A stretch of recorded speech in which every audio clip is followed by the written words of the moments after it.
Welcome to This Week in South Carolina. I'm Gavin Jackson. Almost 3 months ago, former Governor Nikki Haley launched her campaign for president, and we were there in Charleston on that historic day. Haley joins me in studio to discuss her thoughts on several issues, including abortion, competency in office, and much more. But first, here's a look at her life on the campaign trail.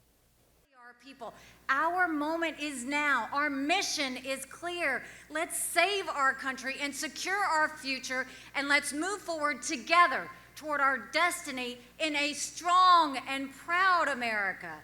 Thank you. God bless you, and God bless America.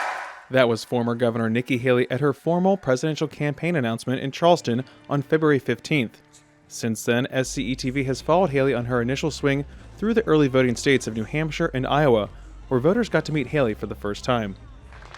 Well, hello, Manchester. It's great to be here. I will tell you, you have a beautiful state, but I've told everybody you have a more beautiful motto. I love the fact that you live free or die, because that's really, truly at the heart of America. That's not just New Hampshire. Haley was the second major candidate to announce her bid following former President Donald Trump, and since then, several more have entered the race, including former Arkansas Governor Asa Hutchinson and biotech entrepreneur Vivek Ramaswamy. Since then, Haley has continued to regularly visit the states that precede South Carolina in the primary process, which will play out in January and February of 2024, including Iowa, where Gloria Maza is the chairwoman of the Polk County GOP, which hosts candidates ahead of the caucuses. She has a great message. I thought Nikki Haley when she was in the UN, I was just, really impressed with her, and I know she, was in South Carolina. So her name is known. A known name is a lot easier to start with. Now, how it comes at the end, it can be totally different, because we know Trump was not a politician, but people knew his name. I'm wondering if you would consider President Trump as your running mate or vice versa.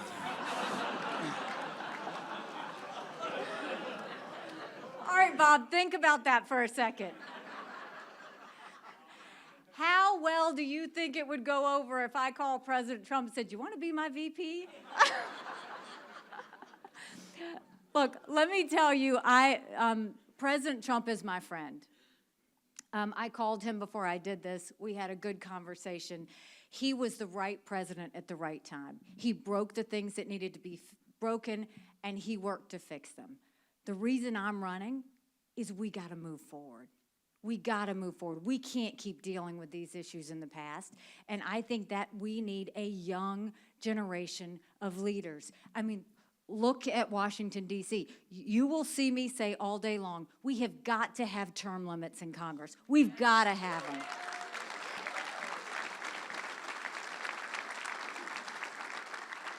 And yes, we have to have mental competency tests for everyone over the age of 75.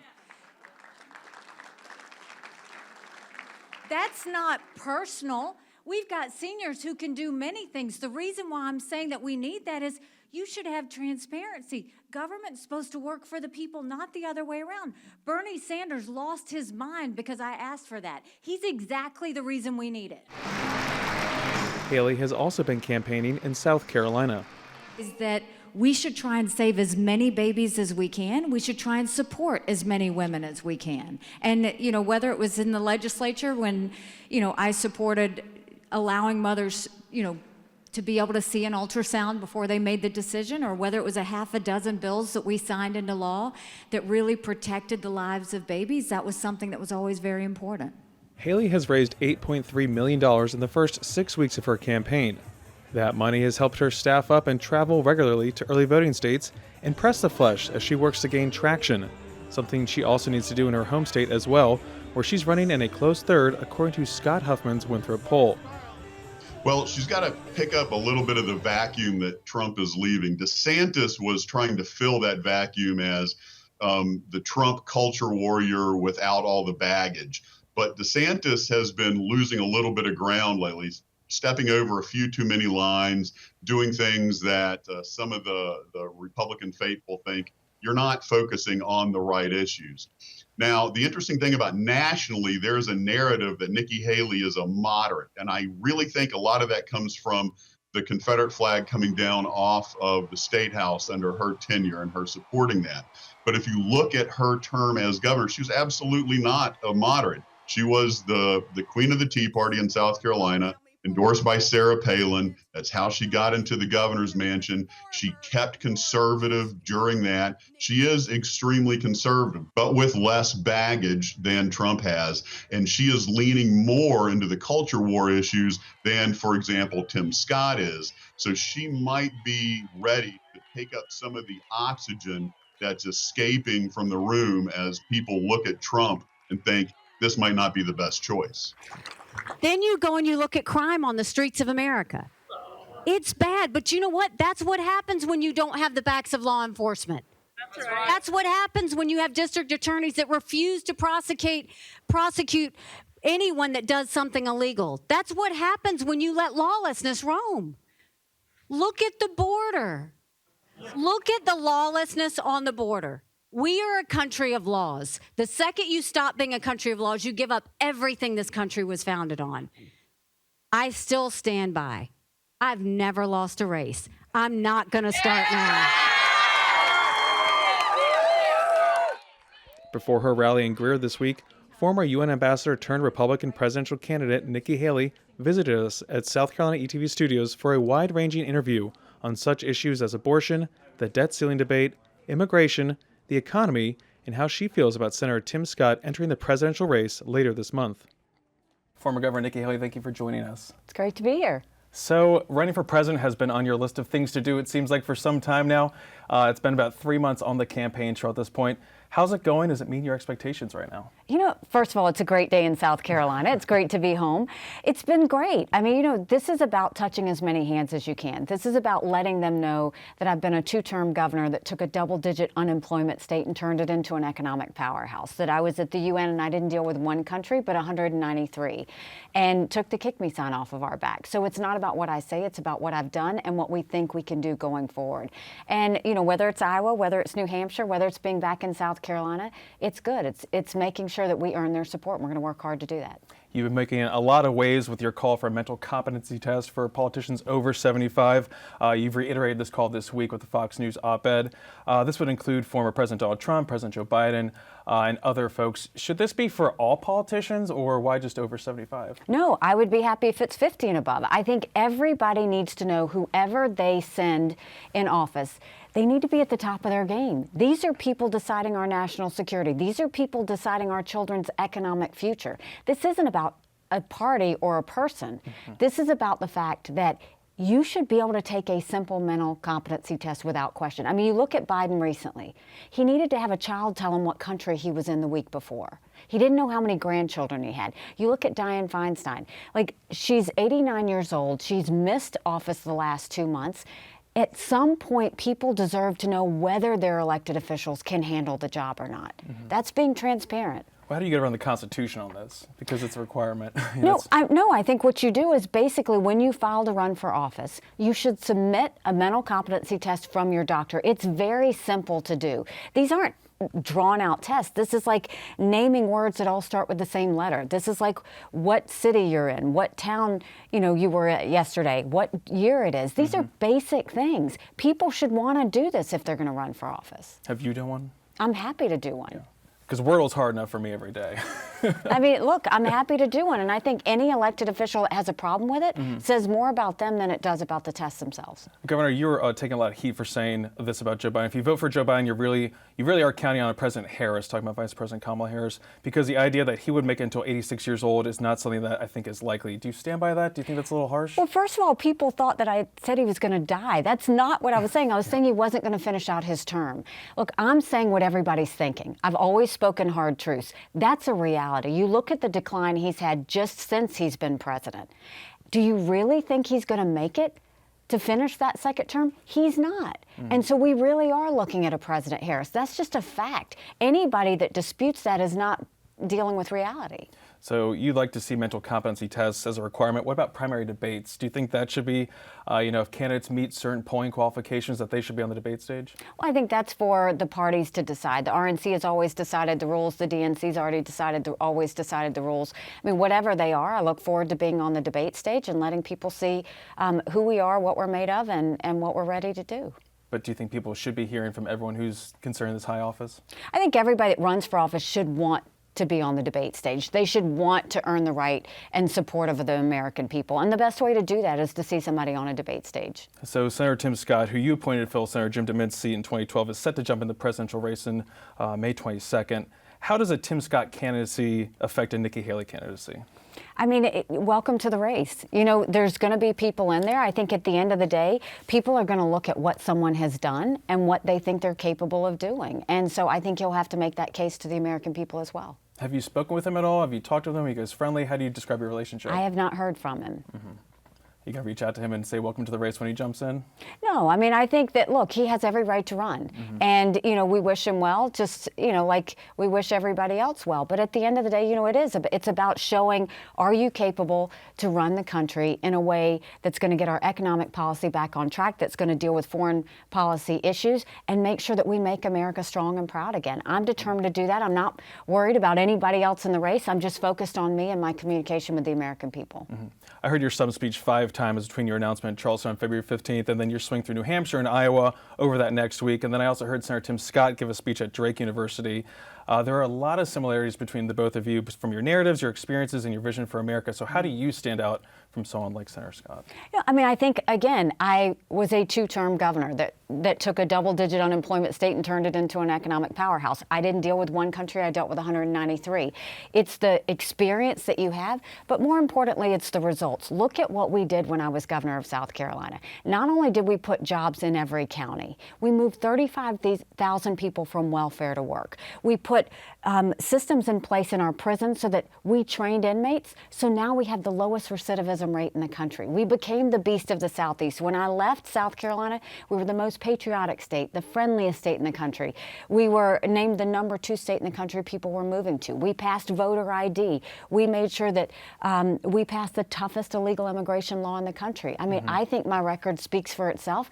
The South Carolinians were very good to me, and we're looking forward to showing our record and what we can do to the American people. So I know it's early still, but South Carolina polling shows you in a dead heat against Florida Governor Ron DeSantis for second place.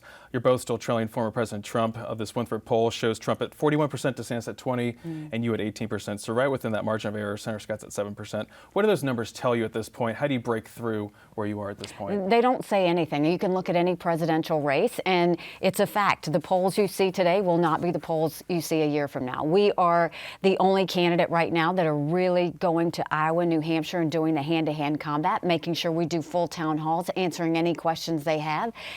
They want to see you multiple times. You can't do a rally and then leave. They want to make sure you earn it, just like South Carolinians want to see that you earn it. And so we're not taking any shortcuts. We're doing it the hard way. No one will outwork me, but we're going to make sure that people understand why I'm doing this. I'm doing this because my parents moved here 50 years ago to an America that was strong and proud. I want them to know they made the right decision. I'm doing this for Michael and his military brothers and sisters. They need to know their sacrifice mattered, that we do love our country. I'm doing this for my daughter because she and her husband, she just got married. I see how hard it was for them to buy a home. And on top of that, I raised her to have a good credit rating, and now she's getting hit for that too.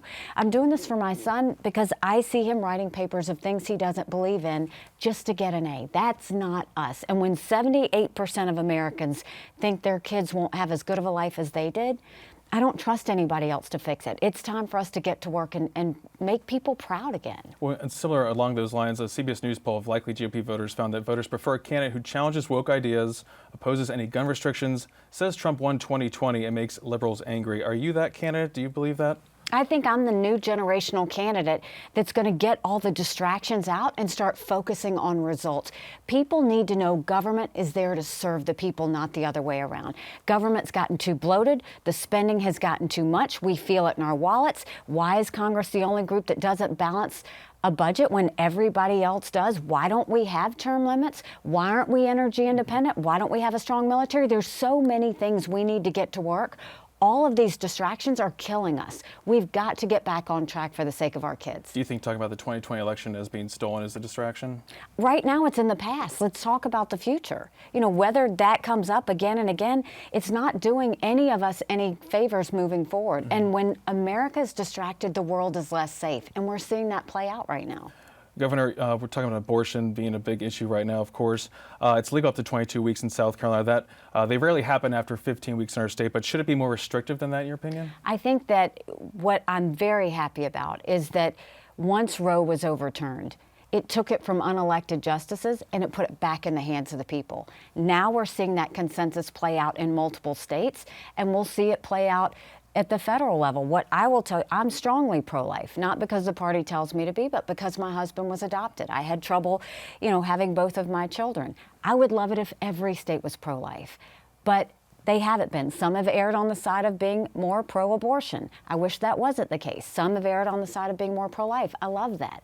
But we're allowing the people to decide, and I think that's what's most important. But there's not a consensus in South Carolina right now. It seems like there's a near total abortion ban bill that can't get through the Senate, and there's a Senate-approved 6-week abortion ban bill that's in the House. What would your message be to the House right now if you were still governor? That's democracy. That's democracy. That's what I love, is finally it's the people's voices and their representatives going and debating out what's in the best interest of South Carolina. That's exactly what should be happening in the state. But is a 6-week ban better than nothing at all at this point? It's not for us to sit there and point on which weeks are better. This played out, Gavin, when we moved to bring the Confederate flag down.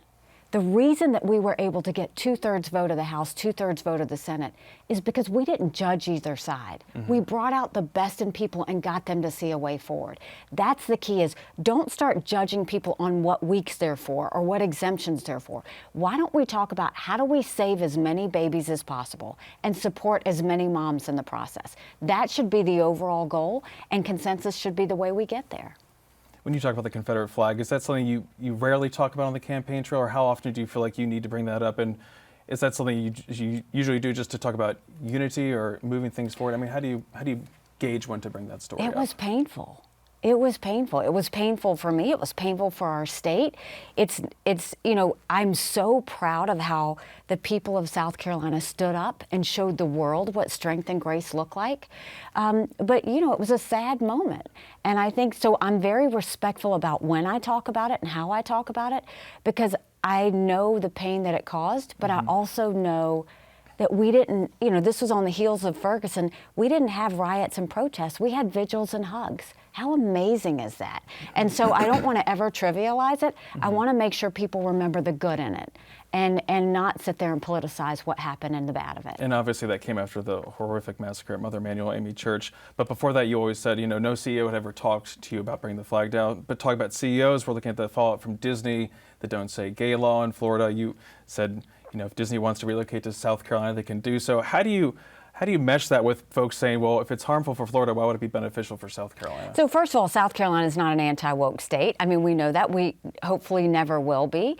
But this is the fact that, look, it started with the Don't Say Gay bill, right? Basically where they said that you couldn't talk about gender before the 3rd grade. I have been public to say I don't think that went far enough. I don't think the role of government bureaucrats in schools should be telling kids about gender. That's something for parents to have that conversation with them on. So if that was the case of what started it, here you've had Disney who went and criticized the governor for it. The governor took $50,000 in contributions from Disney prior to that. The governor went and passed the largest state benefits for a corporation in Florida history before that. And suddenly when they go and criticize the governor, he wants to waste taxpayer dollars getting in a lawsuit. Why not sit in a room and hash it out? I had worked with all of our business leaders as partners because I knew if you gave a person a job, you took care of families. I had business leaders criticize me. I picked up the phone and I called them. I got in a room. I didn't sit there and have taxpayer dollars for lawsuits. I think that's what needs to happen when this goes forward. And I think once, the governor talks to the executives and they come to terms with things, I think things will be better. But look, that is, $70,000 jobs and billions of dollars. I've always sold South Carolina. So, if a company wants to come to South Carolina, we'll take them. So you think DeSantis really bungled this up pretty good. I think he can do better. I mean, I think that this is one of those situations where don't take it personally. Instead, do what's in the best interest of Floridians and make sure that, one, best use of taxpayer dollars, two, make sure that you work it out with the executives on what legislation passes and what it means, and don't take it personally and get into lawsuits. That doesn't win, nobody wins with that. So would you call it a business like BMW or Boeing if they had some sort of advocacy for similar policies? I mean, that happened. Yeah. You know, I mean, I remember many of our tire companies, they criticized me because I wouldn't raise taxes on gas. And, you know, but I picked up the phone and I called them. And they had the right to say what they thought. That's freedom of speech and freedom to do what they want. I had the right to defend the fact that I didn't think we needed to raise taxes in this state. And we talked it out. We didn't play it out in lawsuits. Let's talk about the debt for a minute, or I should say, sorry, immigration. Department of Homeland Security has requested 1,500 troops down to the border to support its mission down there.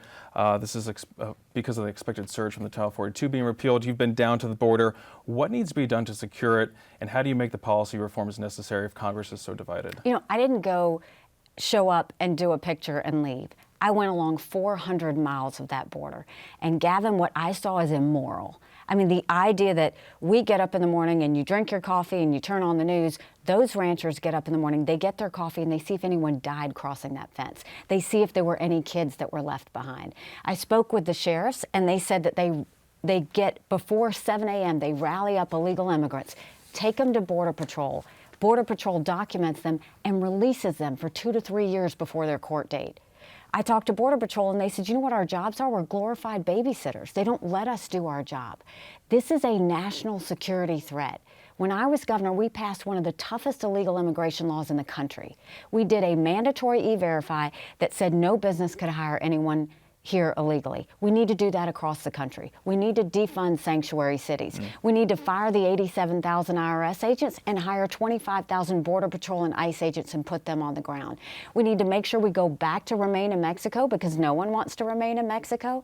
And we need to keep Title 42. And more than that, instead of catch and release, we need to catch and deport. That's how we will go and stop the flow of illegal immigration. When you talk about closing the borders too, what does that entail? I mean, does that mean curtailing the flow of commerce, curtailing legal immigration, asylum? How do you close the border? Two different issues. So illegal immigration, you deal with it because we're a country of laws. The second you stop being a country of laws, you give up everything this country was founded on. Legal immigration, we need to make sure we take the bureaucracy out of it. You vet people and you approve them quickly or you deny them quickly, but we don't do it based on quotas and numbers. We do it based on merit. What do we need in our country that will make our economy stronger? What do we need that will improve us? When we start looking at legal immigration in terms of merit, that's when we'll actually become a stronger and better country. You talk about the economy, we're wrapping up here in a moment, but the debt ceiling debate is obviously one that everyone's paying attention to because we're going to reach the debt ceiling on June 1st, apparently. So markets are getting edgy. Previous debt ceiling fights have hurt the economy. Where do you stand? Should they bring negotiations over this? Should it just be a clean bill? Where do you stand on this? First, let's look at how we got there. It wasn't just Biden that did that. Our Republicans did that to us too. The spending is out of control. The idea that we passed a $2.2 trillion COVID stimulus bill and Congress passed that 419-6 in the House, 96-0 in the Senate. It expanded welfare, 90 million people on Medicaid, 42 million Americans on food stamps. And then they double down and start opening up, Republicans opened up earmarks again. You know, 7.5 million for horse racing in Arizona, 30 million for an honors college in Vermont. Stop the spending, stop the borrowing, and let's get our fiscal house in order. I don't think they need to allow, you know, the debt limit to expire, but I do think that they need to put measures in place that are actually going to pay down the debt and reduce the spending. What about the House Republican plan cutting $4.5 trillion in cuts? That's about 22% reduction in domestic spending. Is that the way to go about this now, or is that something that happens later after we make sure we don't default? I mean, I think it's a start. We need to put measures in place that not only show what we're going to cut in terms of the frivolous spending that we have, but also how are we going to reduce the debt? Our kids are not going to forgive us for this if we don't fix the economy. Really just wrapping up here. You're really big on transparency, obviously, right? Because of getting on-the-record votes in the House when you're in the State House. And you talk about that on the campaign trail a good bit, too. So should there be greater oversight when it comes to the U.S. Supreme Court? We're talking about these folks that are not elected, but they hold a lot of power, and there's been a lot of controversy over some recent reporting involving some of the justices. How do you see that playing out? Should there be stronger ethical guidelines? Should Congress have oversight? transparency cures all things. You know, I made our budgets transparent. I, you know, made all of our agencies go online so that taxpayers could see them. I think everybody that represents the American people in any way whatsoever should be as transparent as possible. I think the American people deserve that. Last question, is there any federal agency that you would cut? I know some presidential candidates have proposed that before, but anything that comes to mind for you? I would send a team into every single agency and tell them to cut regulations, cut bureaucracy, take out any people that are problems in there, and make sure that we go back to where people who work in agencies can only serve 5 years in one job. They have to rotate into other jobs. We can't have any fiefdoms or power structures there. I did that in South Carolina. We gutted some of our agencies. We propped up the others. We've got to go in and really fix this. Instead of politicizing agencies, they need to start working for the American people again. Former Governor Nikki Haley, thank you so much. We'll see you on the trail. Thank you. Great to see you. For South Carolina ETV, I'm Gavin Jackson. Be well, South Carolina.